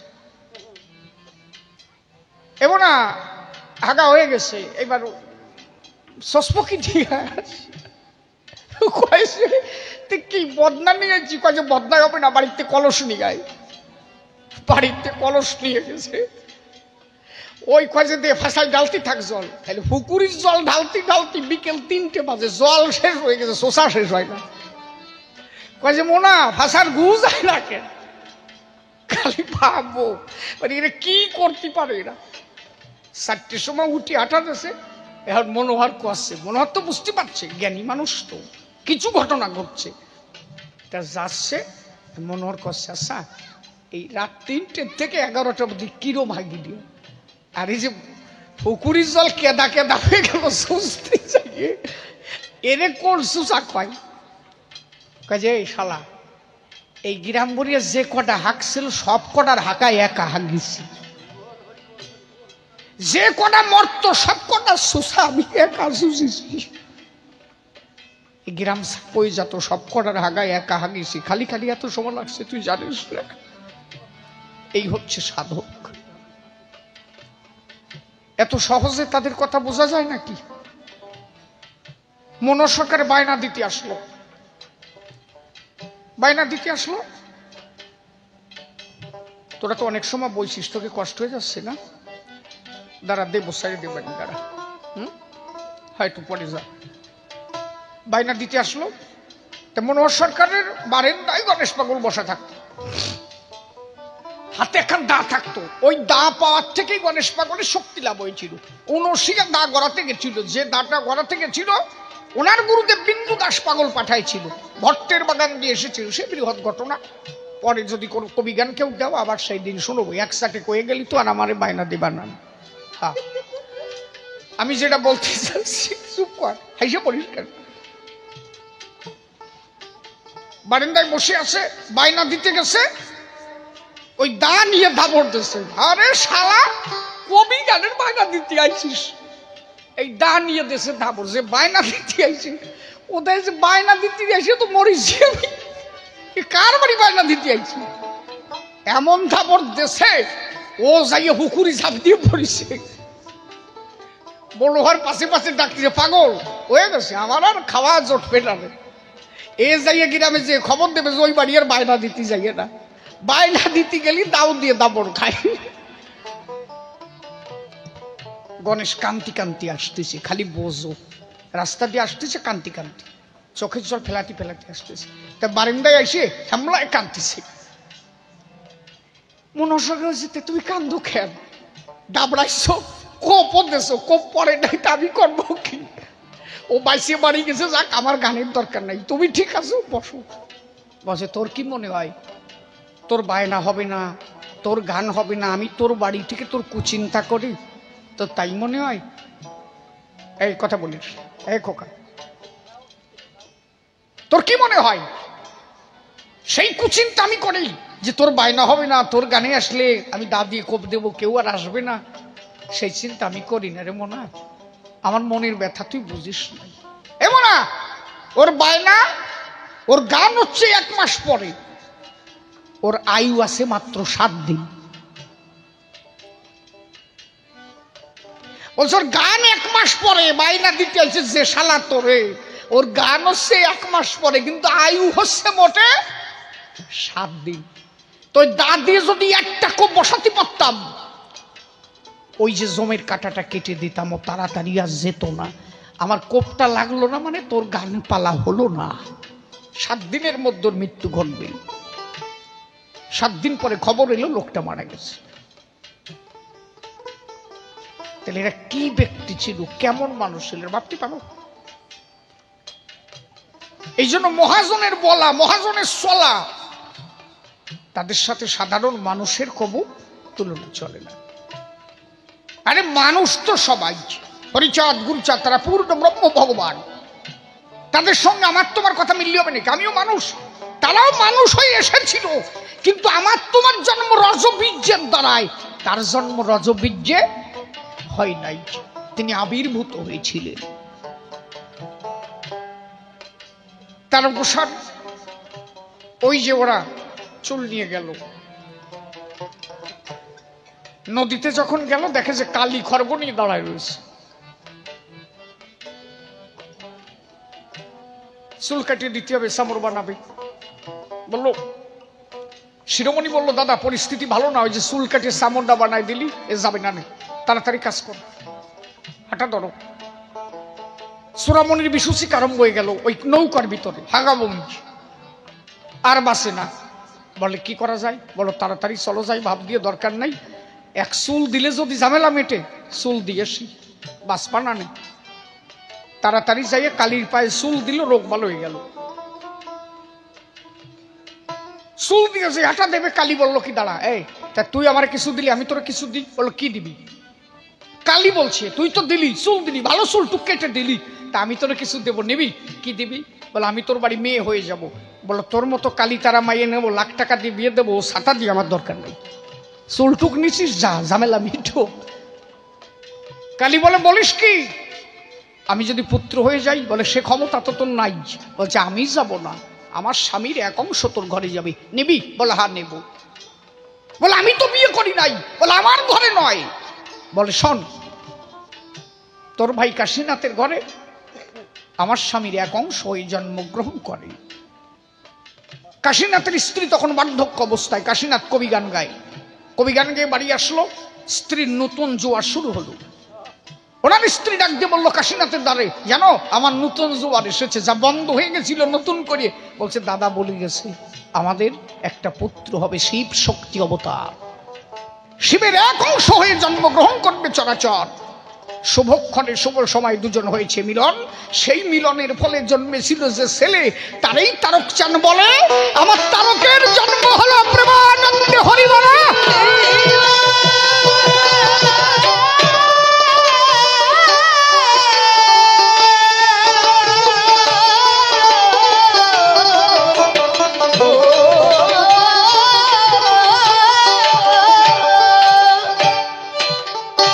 লীলামৃতে আরো অনেকভাবে দিয়েছে। তারকেশ্বর বাবা তার বুকের রক্ত দিয়ে বটপত্রের উপরে লক্ষবার দুর্গা নাম লিখে পূজা দিয়েছিল। আরো অনেক ঘটনা, অনেক ঘটনা। আমি যেটা বললাম শ্রী শ্রী হরিগুরু চার চরিত্র সুধা। তাহলে দাঁড়াইয়া বলি সভাস্থান বসে শোনেন জ্ঞানীজন, আর যে প্রশ্নপত্র করে গেছে দান, বলে কি করেছে গুরুসান, কি তার অবদান, এ শুনে তুমি কি করবা? ঠাকুর মশাই তোমার তো কোনো দরকার নাই, শোনো সভাস্থান। গুরুসার ঠাকুর কি করছে তা তুমি শুনে করবা কি? তুমি তো চক্রবর্তী, তোমরা যে কি জ্বালান জ্বালাইছো, খালি খালি তোমাকে বাদ দিয়ে তুইছি আমরা।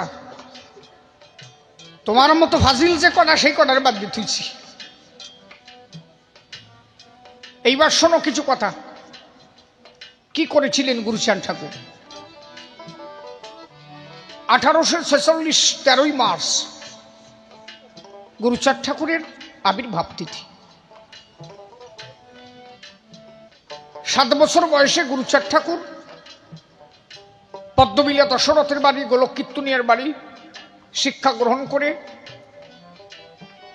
তারপরে ওখান থেকে উনি ওরাকান্দি এলেন। হরিচাঁদ ঠাকুর হাত ধরে ধরে বিভিন্ন স্কুলে গুরুচাঁদ ঠাকুরকে নিয়ে গেলেন। কোন স্কুলে গুরুচাঁদ ঠাকুরকে জায়গা দেওয়া হলো না। শেষ পর্যন্ত মুসলমানদের মুক্তব্যে গুরুচাঁদ ঠাকুরকে পড়াশোনা করতে হলো। হরিচাঁদ ঠাকুর গুরুচাঁদ ঠাকুরকে শুধু একটা কথাই বলেছিলেন, এই অনুন্নত সম্প্রদায় এরা যারা, আমি যেমন তোমাকে হাত ধরে নিয়ে নিয়ে বিভিন্ন বর্ণবাদের স্কুলে নিয়ে গেলাম, কোন স্কুলে তোমার জায়গা দেয় নাই।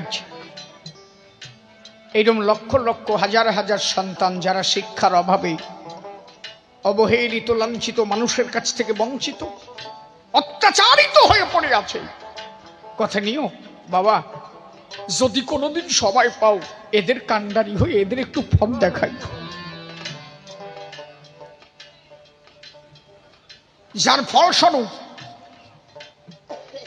গুরুচাঁদ ঠাকুরের শুধু শিক্ষা গ্রহণ করতে পারলেন না বলে মাত্র 12 বছর বয়সে বিয়ে করতে হলো সত্যভামা মা মাত্র 10 বছর বয়স। 1872 সালে গুরুচাঁদ ঠাকুর সার্বিক শিক্ষা আন্দোলন গড়ে তুললেন। গুরুচাঁদ ঠাকুর ব্রিটিশ সরকারের বিরুদ্ধে বললেন, শিক্ষা জাতির মেরুদণ্ড, একমাত্র শিক্ষাই মানুষের চেতনা আনতে পারে। গুরুচাঁদ ঠাকুর লক্ষ্য করেছিলেন এই ধর্ম ধর্ম করে করে সব নষ্ট হয়ে যাবে। যতদিন না শিক্ষিত হবে ততদিন পর্যন্ত মূল ধর্মটা এরা কেউ বুঝতে পারবে না, ধর্মের নামে ভণ্ডামি চলবে। তাই গুরুচাঁদ ঠাকুর বলেছিলেন, কি বলেছিলেন? অনন্ত অসীম যদি দেখিবারে চাস, ধর্ম নয় আগে তুই শিক্ষা জলে ভাস। আগে ধর্ম না। কেন? আমার মানুষ এখনো বিশ্বাস করে, যারা একবার শিক্ষিত হয়ে গেছে তারা এগুলো বিশ্বাস করে না। কোন একটা মন্দিরে স্পর্শ করা মাত্র সাথে সাথে সেই মন্দিরে ভগবান থাকবে না, এটা হতে পারে কি? এটা কোনোভাবে সম্ভব নয় যে একজন মানুষ মন্দিরে স্পর্শ করা মাত্র সেই মন্দির থেকে ভগবান চলে যাব। একজন শিক্ষিত মানুষটা বিশ্বাস করবে? আগে শিক্ষার দরকার। কিন্তু আগের মানুষ বিশ্বাস করত যে আমি চন্ডালের ঘরে জন্ম নিয়েছি, আমি স্পর্শ করা মাত্র হয়তো ভগবান চলে যেতেও পারে, স্পর্শ করত না। গুরুচাঁদ ঠাকুর তাই বললেন, আগে শিক্ষা না। শিক্ষা আসলে চেতনা হবে, চেতনা হলে বিপ্লব হবে, বিপ্লব আসলে তবেই সমাজের পরিবর্তন ঘটবে। আগে শিক্ষার দরকার। শিক্ষা যখন পাবে তুমি, চেতনা উঠবে বেড়ে, জ্ঞানের আলো জন্মাবে তোমার বিশ্ব চরাচরে। 1872 সালে সার্বিক শিক্ষা আন্দোলন গড়ে তুলেছিলেন। উনি বলেছিলেন ব্রিটিশ সরকারের বিরুদ্ধে, আমার সমাজের জন্য স্কুল করতে হবে যাতে কোনো জাতি শিক্ষা থেকে দূরে না থাকে। ব্রিটিশ সরকার গুরুচাঁদ ঠাকুরকে বললেন, তুমি অর্থ ডোনেট করে স্কুল করো, আমরা পারমিশন করাই দেব। শেষ পর্যন্ত গুরুচাঁদ ঠাকুর সমস্ত মতুয়াদের নির্দেশ দিলেন, রান্নাঘর, গোয়ালঘর, বড় ঘর, যেখানে পারো স্কুল করো, আগে ছেলে মেয়ে শিক্ষা দাও, শিক্ষিত করো। কারণ তোমরা মানুষের মধ্যে যখনই মিশতে যাও তোমাদের ছোট ভাবে, একমাত্র এখান থেকে বাঁচার উপায় শিক্ষা। খাও বা না খাও ছেলে মেয়ে, আগে শিক্ষা দাও। তার জন্য যদি ভিক্ষা করতে হয় ভিক্ষা করিল। 1879 সালে গুরুচাঁদ ঠাকুর নিজে লগ্নি কারবার শুরু করলেন, ব্যবসা করলেন। এই যে এতগুলো স্কুল করলেন, ব্রিটিশ সরকার তার বিরুদ্ধে ট্যাক্স মামলা দিলেন, বলে ওরাকান্দিতে এত টাকা আসে, টাকাগুলো যায় কোথায়? গুরুচাঁদ ঠাকুর বললেন, এই সব টাকা আমার বাবার টাকা, একটা টাকা আমার টাকা না। আমি গুরুচাঁদ একটা টাকা খাই না, আমি নিজে ব্যবসা করে সংসার চালাই। আর ওরাকান্দিতে ভক্তরা যত টাকা দান করে সব টাকা ভক্তদের অর্থ, ভক্তদের কাজে ব্যয় করি, আমি নিজে একটা টাকা কোনোদিন গ্রহণ করি না। এমনকি শান্তিমাতা বলেছিল, এত টাকা টাকা করিস কেন? ওরাকান্দি যে টাকা আসে তাই দিয়ে তো সংসার চলে যায়। গুরুচাঁদ ঠাকুর বললেন, মা এর একটা টাকা আমার না, এটা হরিকল্প বৃক্ষে জন্মায়, একটা টাকা গুরুচাঁদের নাই, সব টাকা আমার বাবার ভক্তের টাকা। সব টাকা নিয়ে ভক্তদের কাজে ব্যয় করেছিল, নিজে কোনোদিন একটা টাকা ব্যয় করেনি। উনি যে আমাদের জন্য কি করেছিল তা তুমি কি বুঝবা? 1881 সালে দত্তডাঙ্গা ঈশ্বর গাইনির বাড়িতে প্রথম নমশূদ্র সম্মিলন করেছিলেন। এই যে আজকে এখানে জমায়েত হয়েছে, শিটুল কাস্টের মানুষ এক জায়গায় এত লোক জমায়েত করে ধর্ম কথা কবে, এই অধিকার কে দিয়েছে? আরে আম্বেদকর সাহেব অনেক পরে অধিকার দেবার। 1846 গুরুচাঁদ ঠাকুরের জন্ম, আর আম্বেদকর সাহেবের জন্ম 1891, অনেক পরে। আমি আম্বেদকর সাহেবকে শ্রদ্ধা করি, কিন্তু উনি অনেক পরে, গুরুচাঁদ ঠাকুরের অনেক পরে। 45 থেকে 46 বছরের ছোট গুরুচাঁদ ঠাকুরের থেকে আম্বেদকর সাহেব। গুরুচাঁদ ঠাকুরের আন্দোলন শেষ, তারপরে আম্বেদকরের সূচনা। প্রথম আন্দোলন গুরুচাঁদ ঠাকুর করেছিল। তুমি কি জানো চক্রবর্তী, নিজেরা তো চাকরি পাইছো, আমার সমাজে MA BA কমপ্লিট হয়ে গেল, তবুও এদের চাকরি দেওয়া হলো না। গুরুচাঁদ ঠাকুর মামলা করলেন ব্রিটিশ সরকারের বিরুদ্ধে, নমশূদ্র সমাজের মানুষ চাকরি পাবে না কেন, এরা শিক্ষিত হয়েছে। 1906 সাল এট ফার্স্ট, মনে রেখো, অল ইন্ডিয়া বেসিক, 1906 সালে এট ফার্স্ট প্রথম নমশূদ্র সমাজের চাকরি প্রাপ্ত হয়। তার প্রথম চাকরি পেয়েছিল গুরুচাঁদ ঠাকুরের জ্যেষ্ঠ পুত্র শ্রী শশীভূষণ। এর আগে কোন নম কোনদিন চাকরি পায় নাই। প্রথম নমশূদ্র সমাজের যদি কেউ পড়াশোনা করতে বিদেশ যাত্রা করে, সে কে জানো? প্রথম যাত্রা যারা করে সেটা গুরুচাঁদের বংশের দুইজন, সেটা গুরুচাঁদ ঠাকুরের বংশের থেকে। এর আগে নমশূদ্র সমাজের কেউ যেতে পারেনি। অল ইন্ডিয়া বেসিক নমশূদ্র সমাজের প্রথম দরবার মেডেল দিয়েছিল। প্রথম মেডেল কে পেয়েছিল জানো? একজন, তিনি গুরুচাঁদ ঠাকুর। তুমি এখন দেখো তো, অস্ট্রেলিয়া, ফ্রান্স, জার্মান, রাশিয়া, এমন কোন জায়গা নাই যে নমশূদ্র নাই। এর আগে কোথায় ছিলে? যদি গুরুচাঁদ ঠাকুর এই পথ না দেখাতো, শশীভূষণ ঠাকুরের 1906 সালে যখন সাব রেজিস্ট্রারি পদে চাকরি হয়ে গেল, তার দ্বিতীয় চাকরি হয়েছিল কুমোদ বিহারী মল্লিকের। কুমোদ বিহারী মল্লিকের সার্টিফিকেট ভুল হয়ে গেল। গুরুচাঁদ ঠাকুরের কাছে এসে বললো, বাবা আমার চাকরি হলো না কেন, সরকার থেকে বাতিল করেছে। বলে কেন? বলো আমার নাকি নাম ঠিকানা বল। বলে তুই যা সার্টিফিকেট নিয়ে বলবি বাবার নাম কি। যদি বলে বাবার নাম কি, তুই বলবি গুরুচাঁদ ঠাকুর। যদি বলে ঠিকানা কোথায়, বলবি উরাকান্দি। দেখি কোন শালা চাকরি না দেয়। ডেপুটি ম্যাজিস্ট্রেট পদে কুমোদ বিহারী মল্লিকের চাকরি হয়ে গেল। শুধু গিয়ে বললো যে আমার বাবার নাম গুরুচাঁদ ঠাকুর, বাড়ি আমার ওরাকান্দি। এর আগে একজনেরও চাকরি হয়নি তো নমশূদ্র সমাজে। এই মানুষ, এই যে এদের জন্য এত কিছু ভেবেছে, তারে ভুলে যাওয়া যেতে পারে? কে বলতে পারে? তুমি একটা টাইম রাস্তা দিয়ে চললে, চক্রবর্তী, আমার সমাজের মানুষ, আমার সমাজের বধূ যারা, এরা রাস্তা দিয়ে চললে হাঁটুর উপরে কাপড় পরতে হতো। কারণটা কি চক্রবর্তী? কই হতো? হাঁটুর উপরে কাপড় পরতে এদের হতো কেন? এদের গলায় ঘটি বেঁধে দিতে কেন তোমরা? এদের পায়ে ঝাঁটা বেঁধে দিতে কেন? কারণটা কি? তোমরা বলতে, যদি আমার সমাজের মারা রাস্তা দিয়ে যায়, সেই পায়ে সাপের পরে যদি ব্রাহ্মণদের সাপ পরে, তাতে নাকি তাদের জাত চলে যেত। এই জন্য হাঁটুর উপরে কাপড় পরতে হতো, পায়ে ঝাঁটা বেঁধে যেতে হতো, রাস্তা দিয়ে চলতে হলে কোরাতে কোরাতে, মানে ওই ঝাড় দিতে দিতে যেতে হতো, যাতে পায়ের সাপ না থাকে। এগুলো অত্যাচার না?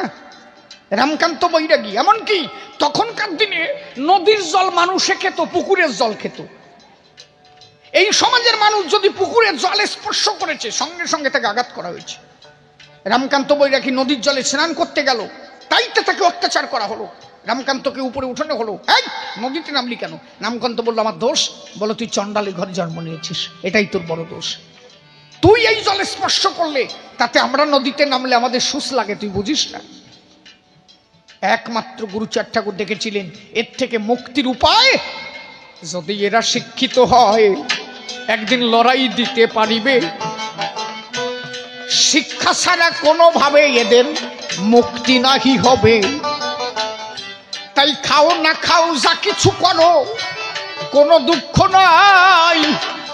আরে ঘরে ঘরে ছেলে মেয়ে শিক্ষা দেওয়া চাই। গুরুচাঁদ ঠাকুর দেখলেন শুধু এদের শিক্ষার কথা বললে হবে না, প্রথমত নারীদের শিক্ষার ব্যবস্থা করতে হবে। আগে বললেন মাদের শিক্ষা দাও। সর্বোপরি নারী শক্তি। একটা সন্তান মানুষ হয় তার মায়ের কাছে। আগে আমার এই মাদের কি করা হতো? একটা কুলীন ব্রাহ্মণ, বয়স হয়ে গেছে 80 বছর, বিয়ে করতো 16 বছরের কুমারী মেয়ে, তার পেটে সন্তান জন্ম দিয়ে ওই বুড়ো শালা যত মরিয়ে এই মেয়েটার জীবনটা নষ্ট করে দিত। কি নির্মম অত্যাচার করা হয়েছিল জানো? এই নারীদের প্রথম অধিকার দিয়েছিল হরিচাঁদ ঠাকুর। দশরথের বাড়িতে যেদিন কাছারি খুলে বিচারক বসেছিল, একটা মেয়েকে হরিচাঁদ ঠাকুর বিচারে বসেছিলেন, নায়েবের বিরুদ্ধে বিচার করতে হবে। কার? তখন মেয়েরা রাস্তা দিয়ে গেলে ঘটি বেঁধে দিত। সেই মুহূর্তে হরিচাঁদ ঠাকুর একটা সিংহাসন করে একটা মেয়েকে বসায় বলেছিল, আজকের থেকে তুমি বিচারক। তার মানে কি? হরিচাঁদ ঠাকুর দেখেছিলেন নারীকে সম্মান না করলে সমাজ কোনোদিন এগোতে পারে না। আজকে আমার ছেলেটাকে মানুষ করার পথে তার মা। কেন? আমরা রান্নাঘর থেকে, মায়ের কাছ থেকে আগে আমরা কথা শিখি। মা যদি ছোটবেলা থেকে শিক্ষা দান করে, সেই ছেলে মানুষ হবেই। এই জন্য আগে মাকে শিক্ষিত হতে হবে। আপনি যে মেয়েটাকে বিয়ে করবেন, সেই মেয়েটা যেন শিক্ষিত হয়, তাহলে ওর পেটে যে জন্মাবে সেই মা চেষ্টা করবে ওই সন্তান শিক্ষিত করতে হবে। এই জন্য গুরুচাঁদ ঠাকুর বারে বারে বলেছে শিক্ষা দিতে রবে। তাই এই জাতির কান্ডারি শ্রী গুরুচাঁদ, তার উপরে কেউ নাই। একবার গুরুচাঁদ আনন্দে প্রেমানন্দে হরি বল ভাই। তবে আর বেশি কথা বলবো না, ছেড়ে দিয়ে গেলাম আমার কাব্য আলোচনা।